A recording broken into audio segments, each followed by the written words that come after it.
The FedLife podcast is presented by Serving Those Who Serve, a fiduciary, fee-based financial planning firm serving federal government employees and retirees all over the country.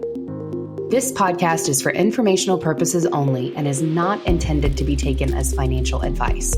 All listeners should consult their personal advisors before taking any action. The opinions expressed by our hosts are their own and do not reflect the views, policies, or position of Raymond James. Securities are offered through Raymond James Financial Services, Inc., member FINRA SIPC. Investment advisory services are offered through Raymond James Financial Services Advisors, Inc. Serving Those Who Serve is not a registered broker-dealer and is independent of Raymond James Financial Services, Inc. And now, here are your hosts. Dan Sipe serves as a branch manager for Raymond James Financial Services and Serving Those Who Serve. Ed Zerndorfer is our guest and federal benefits expert in the space. Hello and welcome to this latest episode of the FedLife podcast. I'm your host, Dan Sipe. Additionally, I am the branch manager here at Serving Those Who Serve and Lee Sipe and Associates. I want to begin, as I always do, by saying thank you. Thank you for taking the time to listen, but above all, thank you for your service to the government, to the country, to me, to everyone. You don't hear that enough. You're especially not hearing it enough right now. And you're always going to hear that here. The other person you're always going to hear is Ed Zerndorfer, the guru. Is back with us once again as part of that ongoing mission to reach, teach, and serve you, the career civilian Fed. Again, if you're a regular to this, you know that our FedLife podcasts, we follow Ed's articles, sort of amplify them, give you another way to consume and enjoy that information. Well, Ed, we really find ourselves in challenging times for our Feds. And to help, you wrote a great article recently regarding VERA authority. So let's jump in. Tell us, what is a VERA?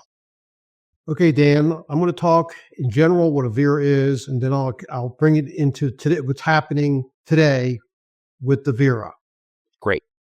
If an agency is having some budget problems and they need to cut the payroll, they will contact OPM for permission to offer an early out retirement. Now, early out retirement comes in two forms. One, a VERA, which stands for Voluntary Early Retirement Authority, in which there's no buyout. The employee who's eligible to take this VERA is not going to get any dollar incentive. Now, usually that buyout is anywhere from $25,000 to $40,000. Okay.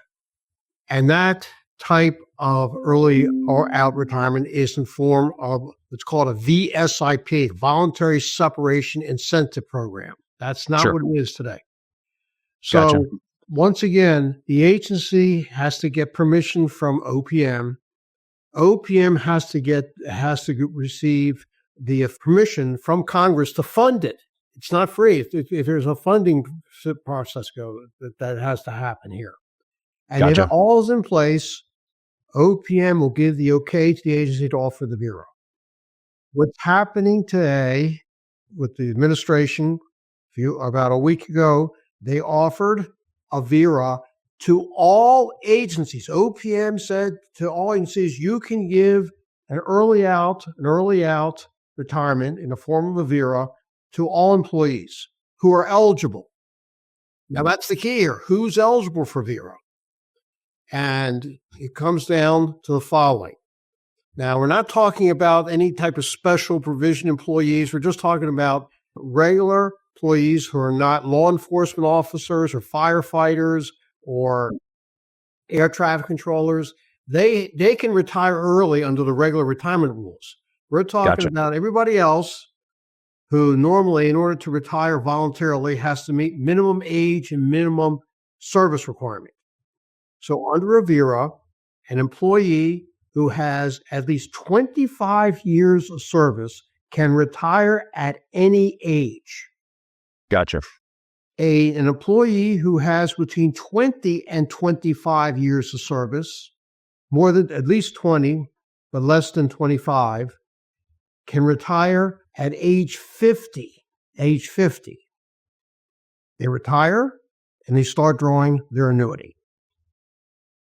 So those are the basic rules. But I want to emphasize again, at this point, there has been no budget any type of budget set aside or passed into law that will allow this mass VERA, if you will. Okay. We have to be clear about that. Now, also, this one's pretty much being paired with the deferred resignation option as well. And I know you have some strong opinions on that. Yes. Well, under the deferred resignation offer, that's been offered to all employees. Right. If they agree, if they say yes, I'll take the deferred resignation offer, and they had until February 6th, 2025 to make that offer, but that's been extended, and it's been extended again indefinitely by a judge, that they can stay on board. They can stay on board, and their position will not be abolished, and they will get paid. They don't even have to come to work. They're going to be put on administrative leave, and they have to resign officially no later than September the 30th, 2025. But keep in mind, they don't have to come to work. They can get another job, and they're going to get paid. They're going to get paid their regular pay and have all the benefits. Gotcha.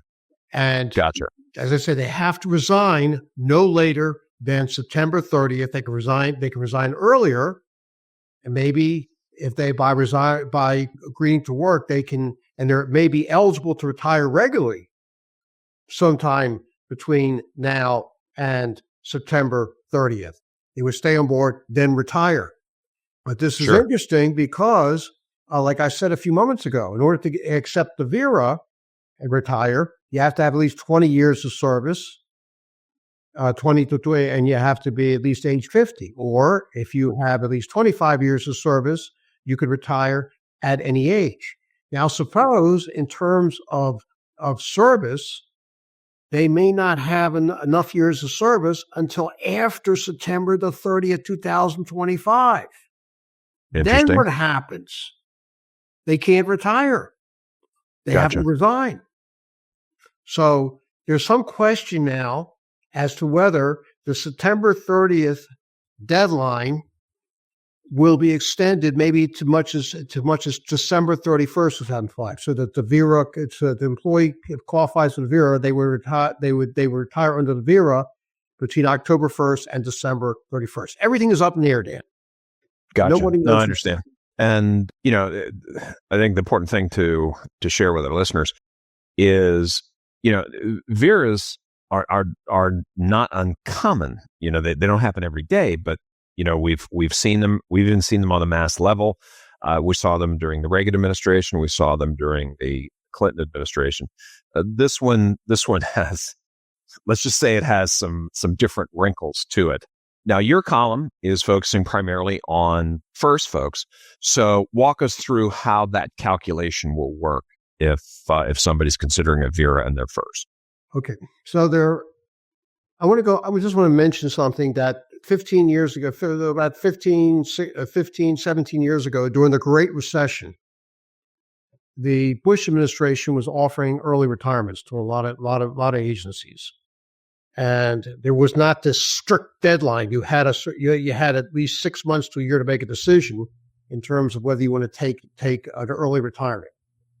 And I was contracted to go around the country to give seminars to employees at all various agencies, defense, non-defense, everything, to talk about the advantages and disadvantages of taking early retirement.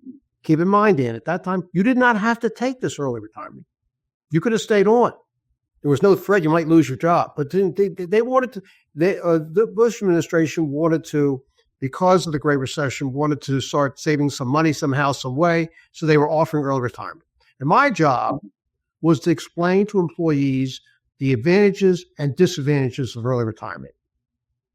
And in my opinion, there's only one advantage. Retire early. Enjoy life. You don't have to come to the office. Now the disadvantages. It's called money. It's called money and retirement.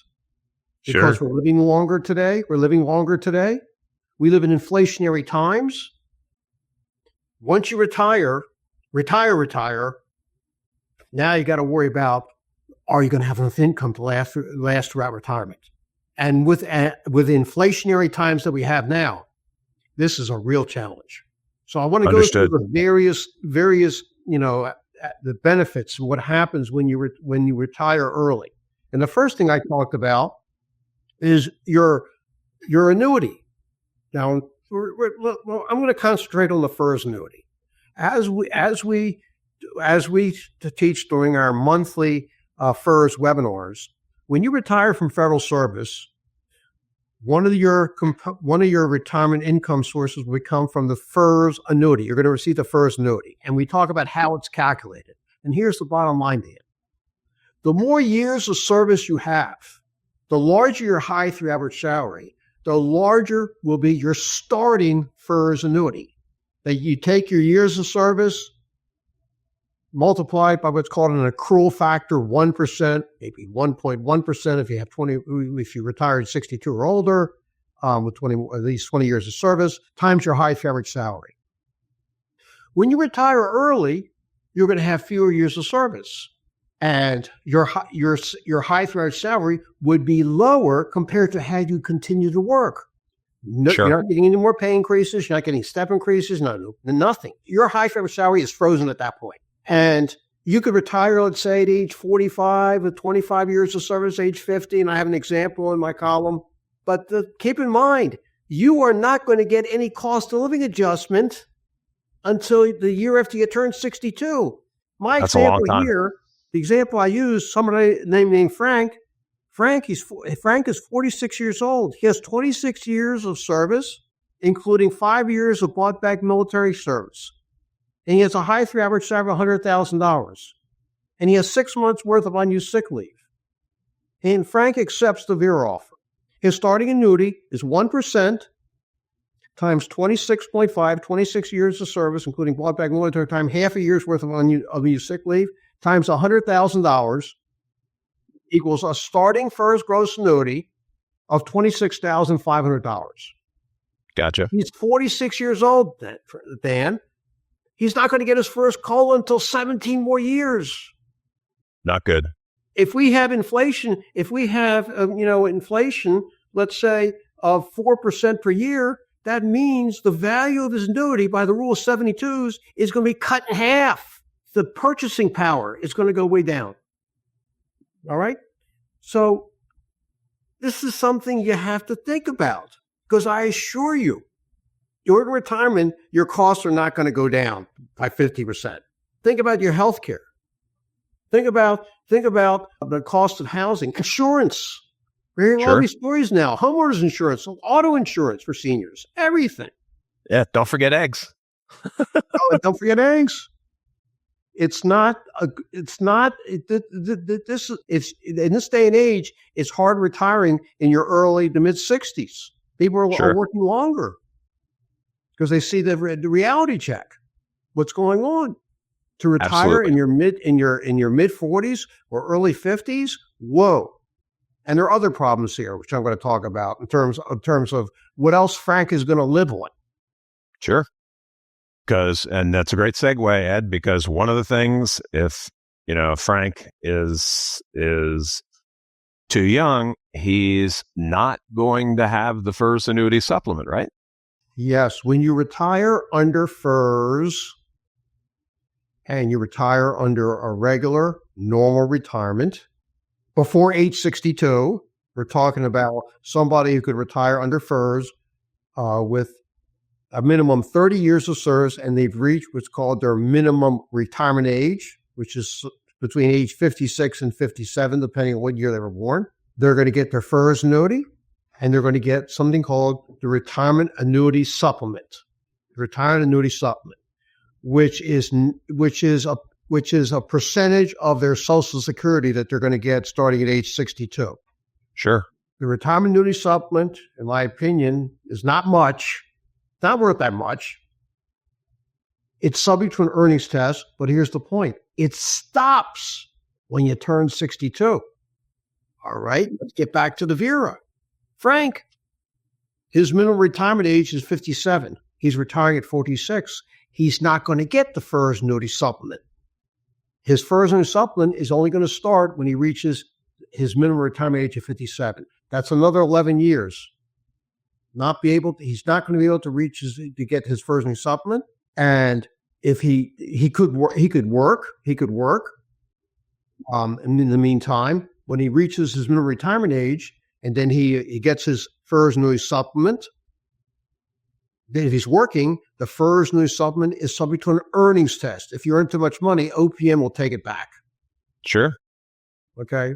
But so far, Dan, Frank only has one source of income, his FERS annuity, which is absolutely frozen. I say frozen, no COLAs. He's going to get the same thing. Yeah. Yeah. And when, it's basically 26% of what he was making before. So I mentioned, like in the column, he's taking a 75% cut in income. Yeah. No. Yeah. So I agree with you. Now, you are, if not comprehensive. So the next section of your article, you deal with what folks need to know and understand about their TSP if they take a VERA. So walk us through that. Yes. We teach this during our monthly TSP webinar, and I always ask the question. When I was doing live seminars, I'd always ask the question, tell me, what is the earliest age one can start drawing their traditional TSP and not be subject to a 10% early withdrawal penalty? Everybody says, oh, I know, it's 59 and a half. Wrong. That's traditional IRAs. If a federal employee retires sometime during or after the year they turn 55, they can make penalty-free, no 10% early withdrawal penalty withdrawals from their traditional TSP. Raw TSP is 59 and a half, by the way. Now, special provision employees have other rules. We're not talking about special provision employees. They can actually start it earlier because they retire earlier. But we're not talking about special provision employees today. We're talking about just all the other employees out there. So Frank, getting back to Frank. Frank's retiring at 46. What is the earliest age that Frank can tap into his traditional TSP? When can he ask for withdrawals? Well, unless he does something like a 72T, it's 59 and a half, right? It's 59 and a half.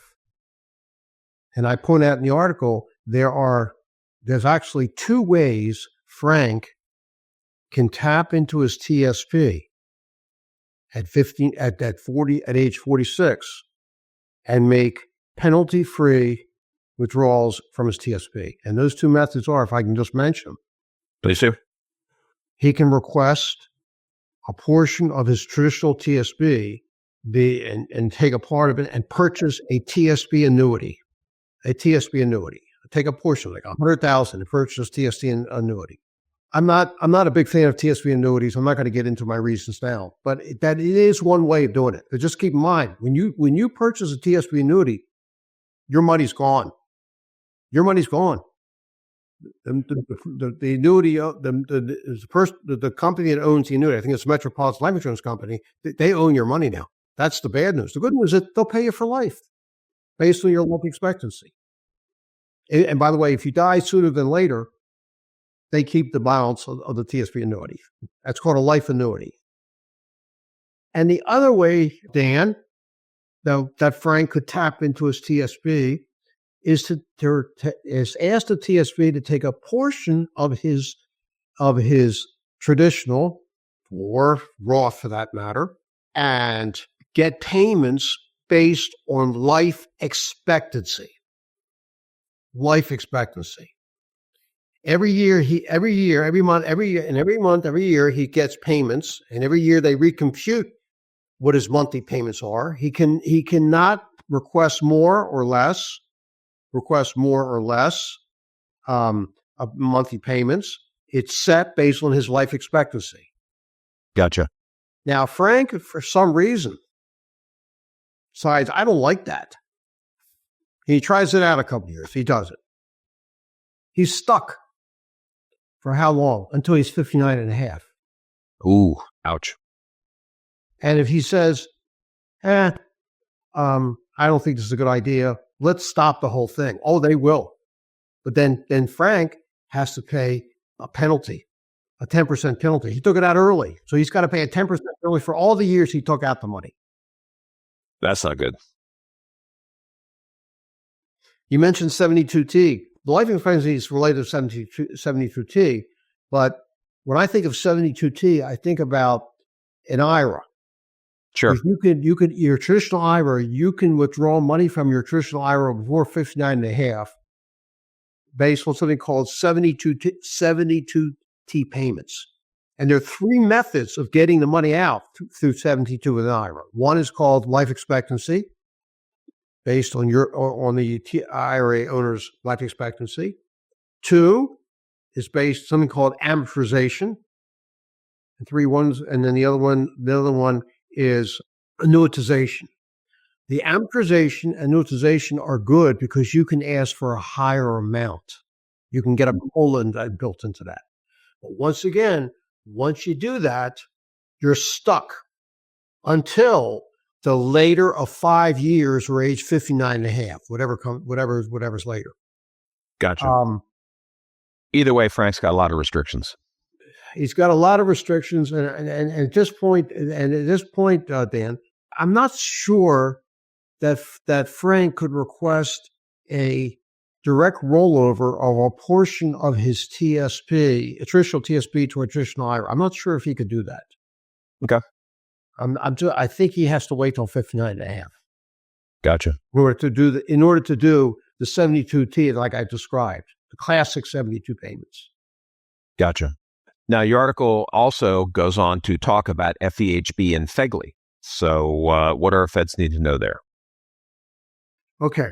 So one of the fantastic benefits of the federal employees have is the Federal Employee Health Benefits Program, in which if you're an employee, no matter what the health insurance plan you're enrolled in, the FEHB program, no matter what type of coverage you have, self only, yourself, self and family, self plus one eligible family member, you are paying on average 25 to 28% of the premiums. And the federal government's paying, the agency and your employees paying the other 72 to 75%.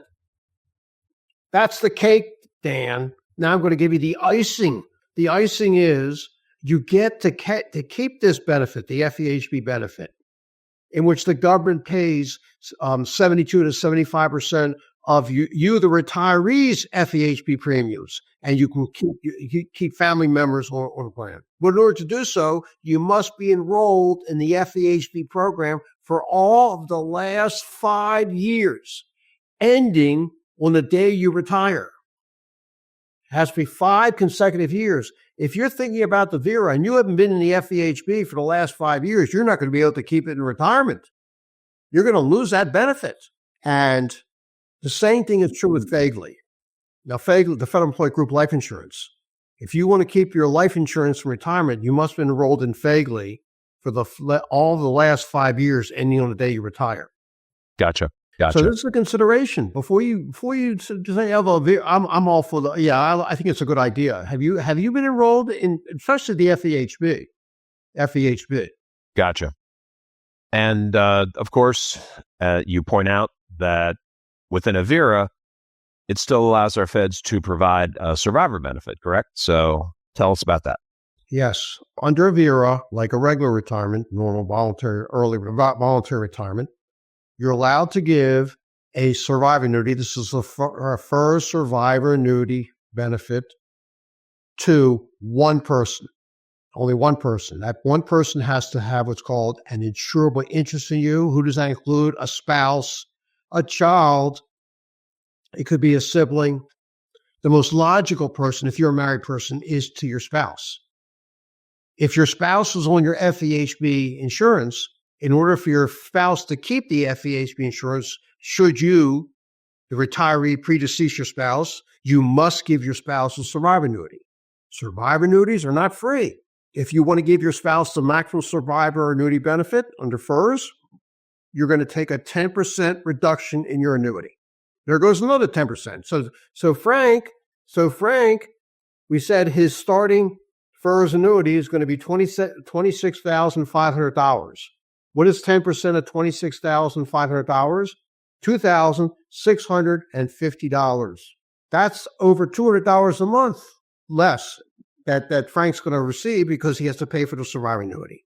Gotcha. So, and then there are other survivor annuities that do not result in any reduction to the annuities. For example, there's something called children's survivor annuities that if an employee were to die in service and the employee has children under the age of 18 or children between 18 and 20 and full-time students, these children are eligible for what is called children's survivor annuities. The child gets a monthly check and they are enrolled in the FEHB program. There's no cost to the employee. If you are a retiree and you have these eligible children and you die, children's survivor annuity benefits are paid out to the children until they become of age. In other words, the oldest a child can be to get this and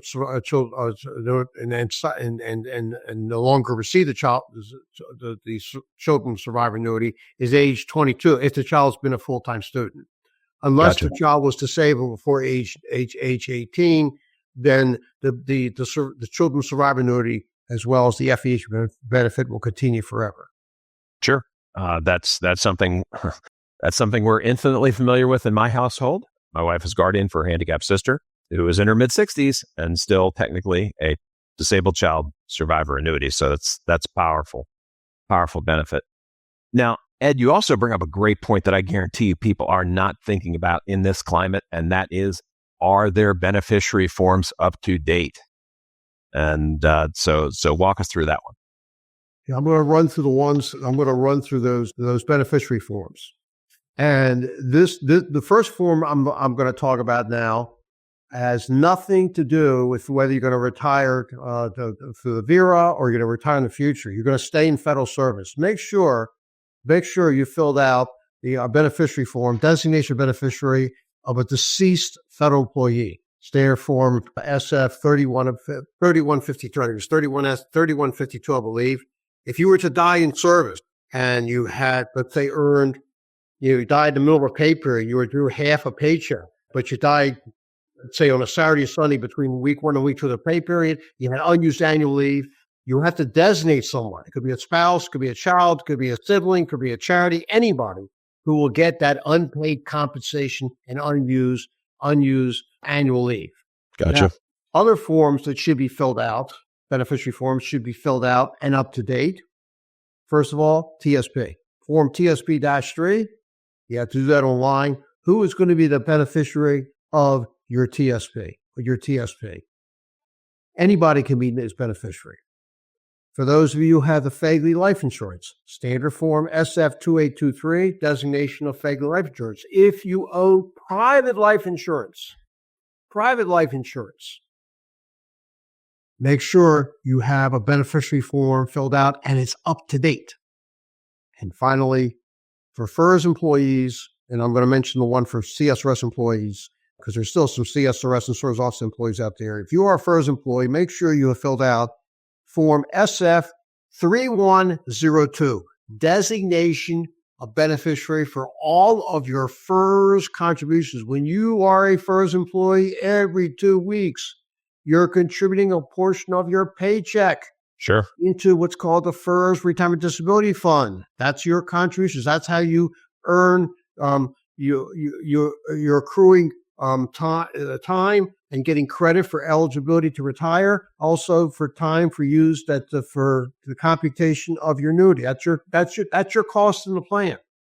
You will get that money back after you retire. It's part of your monthly annuity. But if you never get all your money back or you die before you made it to retirement, someone will be eligible to receive all those contributions you made. So you fill out the form SF3102. SF3102, that's for FERS employee. If you are a CSRS employee or a retiree or a service offset employee or retiree, it is standard form SF 2808, designation of CSRS contributions. I'm a CSRS annuitant. I have filled out my SF 2808, naming my four children. I keep lose count sometimes as the beneficiaries. Not my wife, because she's going to be getting. She's my survivor annuitant, so she's going to get the money back after I pass away that I had contributed to the CSRS Retirement Disability Fund. Gotcha. So it's very important to fill out those beneficiary forms. Sure. And your final tips in the column revolve around possibility of speaking to an estate attorney, making sure you have sufficient cash on hand, and also some thoughts about life after retirement. So tell us about those. Yeah, it's generally in this day and age, and I've always said this, that, in terms of when we have a government shutdown, they're talking about, the March 14th, Sure. 2025 is the deadline to fund, to have a budget made up. I mean, there's talk now, that there may not be a compromise here in the budget, so the government may shut down. This has happened before, as we know, and employees are not getting their paychecks. And how are they going to pay their bills? Well, that's why you always should have a certain amount of liquid assets, cash, savings, money market accounts. How much? I would say in this day and age, at least 3 to 6 months, probably closer to 6 months of your average monthly expenses. This is true in general. I remember it was a budget. I think it was a government shutdown back in 2018. It lasted like 4 months. And employees were trying to take out TSP loans to help pay their bills. Not you don't do it that way. You got to have liquid assets. Gotcha. It's also a good time. To meet with your estate attorney. Go over your estate, because if you're going to be, especially if you're going to be retiring, this is a whole change in your life right now. Make sure you have a will, a trust, living will. Everything's up to date. A living will. A healthcare power of attorney. Everything should be in order. Retirement is going to be a significant change in your life, and you got to make sure that all those estate planning documents are up to date. Make sure your bank accounts, you got all, brokerage accounts, everything is there. Naming beneficiaries, putting in your will, setting up a trust, whatever. It's very important. I like to just say one more thing about people who are going to be retiring, because I have a client now who works for a federal agency, is definitely going to be shutting down. And she wanted to retire on March the 8th. She moved it up to February the 8th. And I said to her, that's great, but don't expect maybe your first full FERS annuity check for a year. In general, When an employee retires from federal service, they get their first of lifetime annuity checks, either CSRS or FERS, 1 to 2 months after they retire. And the first maybe 3 to 6 months of annuity checks are what they call interim annuity checks. They are guesstimates of what a retiring employee is really is supposed to be getting. What's the guesstimate? I've seen anywhere from 30% as much as 80%. And once OPM, who adjudicates the retirement application, catches up, then the retiree will get their first full annuity check, and they'll make up from that first check what they didn't receive in the first 3 to 6 months. First 3 to 6 months. Dan, I can see what's happening. If everybody takes this VERA, so many people taking VERA, so many people retiring, it may take OPM, who also is going to be offered the early outs. Sure. It may take OPM's retirement office over a year to adjudicate these applications, which is another reason that retiring employees, whether VERA or regular retirement, should have cash in hand. Absolutely. Maybe 6 months to a year's worth. No, that makes sense. Folks, you can't jump into this willy-nilly. You need a strategy. You need a plan for it. Folks, these are unprecedented times. We're going to do our best to make sure that we are mining the information and bringing it to you. Again, we've seen these reductions in workforce before, Reagan, Clinton, Bush. The execution may be different, but the best practices remain the same. Know your benefits and have a plan. If we can be of help, hit us up at meetings@stwserve.com. Happy to do that. Otherwise, we hope that these resources that we're producing for everybody for free, share them with your friends, okay? Because we're going to be here all day, every day, compiling and providing and working to give you the information that you need to make the best decision, for you and your family all the way around. So that's just my thought on it. Ed, as always, and you never disappoint. I want to thank you for being such a great resource to our feds. This is another great article. And be sure to go over to the Fed Zone, fed-zone.com, and read Ed's full article. But again, sir, thank you. My pleasure, Dan. I want to make a plug for all our monthly webinars. Please do. Attend our webinars.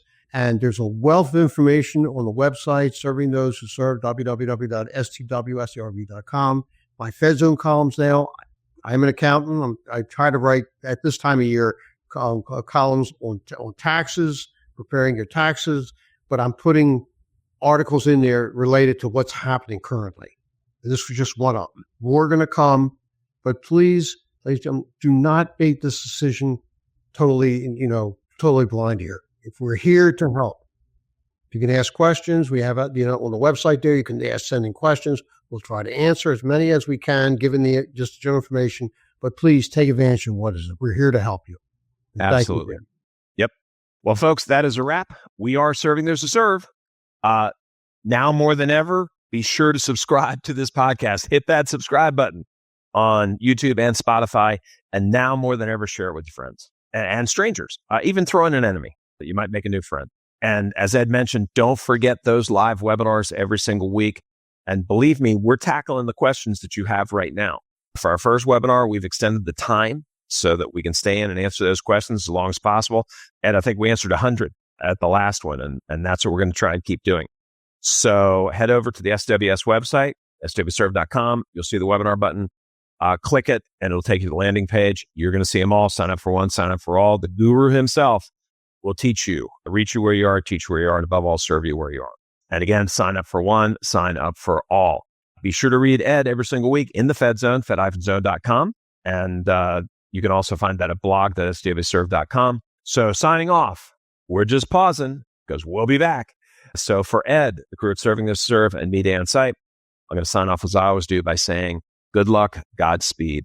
And please remember, it's your Fed life. We want you to make it a great one, especially right now, because you deserve it. Stay well, everybody. We are out.